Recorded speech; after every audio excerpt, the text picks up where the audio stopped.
ਲਾਲਾ ਜੀ ਜੀ एक गल तो दसो। हाँ जी ਆਪਾਂ ਇੰਨੀ ਦੇਰ ਹੋ ਗਈ ਮਿਹਨਤ ਕਰਦੇ ਪਏ ਆ ਹਾਂਜੀ। ਆਪਣੀਆਂ ਵੀਡੀਓ ਬਣਾਉਂਦੇ ਜਿਵੇਂ ਦੀਆਂ ਵੀ ਸਾਡੇ ਕੋਲ ਔਖੀਆਂ ਸੌਖੀਆਂ ਹੋ ਕੇ ਮਿਹਨਤ ਕਰਕੇ ਬਣਦੀਆਂ ਆਪਣੀ ਹਰ ਵੀਡੀਓ ਤੇ ਕੋਈ ਨਾ ਕੋਈ ਇੱਕ ਅੱਛਾ ਲੈਸਨ ਕੋਈ ਅੱਛਾ ਟੌਪਿਕ ਹੁੰਦਾ ਹੈ हाँ जी ਹਰ ਕਿਸੇ ਲਈ ਕੋਈ ਨਾ ਕੋਈ ਅੱਛਾ ਸਬਕ ਹੁੰਦਾ ਹੈ हाँ जी ਤੇ ਆਪਣੀ ਵੀਡੀਓ ਵਾਇਰਲ ਕਿਉਂ ਨਹੀਂ ਹੁੰਦੀ? ਬਿਲਾਲ ਭਾਈ ਐਸੀ ਕੋਈ ਵਜ੍ਹਾ ਨਹੀਂ ਹੈ। ਇੱਥੇ ਸਾਡੇ ਮਾਸ਼ਰੇ ਦੇ ਵਿੱਚ ਵੀਡੀਓ ਉਹਦੀ ਵਾਇਰਲ ਹੁੰਦੀ ਜਿਹੜਾ ਸਾਰੇ ਦਿਹਾੜੀ ਖੱਚਾ ਮਾਰਦਾ ਹੈ, ਜਿਹੜਾ ਖੱਚ ਕਰਦਾ ਹੈ ਨਾ, ਉਹਦੀ ਵੀਡੀਓ ਵਾਇਰਲ ਹੁੰਦੀ ਹੈ।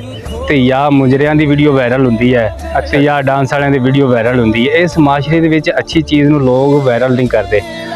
ਤੇ ਇੱਕ ਚੀਜ਼ ਇਹ ਵੀ ਹੈ ਕਿ ਕਿਸੇ ਮਾੜੇ ਬੰਦੇ ਦੀ ਤਾਂ ਇਸ ਗੱਲੋਂ ਵੀਡੀਓ ਵਾਇਰਲ ਨਹੀਂ ਕਰਦੇ ਮਾਂ ਤੇ ਇਹਦਾ ਫਾਇਦਾ ਨਾ ਹੋ ਜਾਵੇ, ਲਾਈਕ ਸ਼ੇਅਰ ਇਸ ਗੱਲੋਂ ਵੀ ਨਹੀਂ ਕਰਦੇ ਕਿ ਇਹਦਾ ਫਾਇਦਾ ਨਾ ਹੋ ਜਾਵੇ।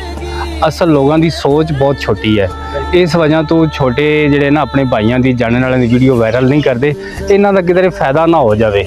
ਇਹ ਸਾਡੀ ਮਾਸ਼ਰੇ ਦੀ ਸੋਚ ਇਸ ਤਰ੍ਹਾਂ ਦੀ, ਅੱਛੀ ਚੀਜ਼ ਨੂੰ ਪਸੰਦ ਨਹੀਂ ਕਰਦੇ ਤੇ ਜ਼ਿਆਦਾ ਸਾਡੇ ਮਾਸ਼ਰੇ ਦੇ ਲੋਕ ਖੱਚ ਪਸੰਦ ਕਰਦੇ ਨੇ, ਨਾਚ ਗਾਣਾ ਪਸੰਦ ਕਰਦੇ ਨੇ।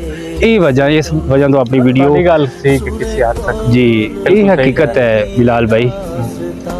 ਚਲੋ ਅੱਲਾਹ ਪਾਕ हर किसी ਨੂੰ अपने हिफ्ज़ ईमान च रखे, सलामत रखे, आमीन। अल्लाह पाक बस ये कहना चाहांगे कि ਜਿਹੜਾ ਇਨਸਾਨ ਮਿਹਨਤ ਕਰਦਾ ਅਗਰ ਤੁਹਾਨੂੰ ਉਸ ਦੀ ਮਿਹਨਤ ਪਸੰਦ ਆਂਦੀ ਹੈ ਤੇ ਉਹਦੀ ਮਿਹਨਤ ਅੱਲਾਹ ਨੇ ਤੇ ਸਿਲਾ ਦੇਣਾ ਹੀ ਦੇਣਾ ਕਿਉਂਕਿ ਸਾਨੂੰ ਅੱਲਾਹ ਕੋਲ ਉਮੀਦ ਹੈ। ਹਾਂਜੀ ਬਾਕੀ ਜਿਹੜਾ ਕਿ ਇਨਸਾਨੀਅਤ ਨੂੰ ਹੱਕ ਦਿੱਤਾ ਗਿਆ ਤੁਸੀਂ ਉਸ ਹੱਕ ਦੇ ਮੁਤਾਬਿਕ ਜਿਹੜਾ ਸਾਡੀ ਸਪੋਰਟ ਜ਼ਰੂਰ ਕਰਿਆ ਕਰੋ। ਹਾਂਜੀ ਲਾਲਾ ਜੀ ਸਾਡਾ YouTube ਚੈਨਲ ਹੈ, Facebook ਚੈਨਲ ਹੈ, ਕਾਈਂਡਲੀ ਤੁਹਾਨੂੰ ਰਿਕੁਐਸਟ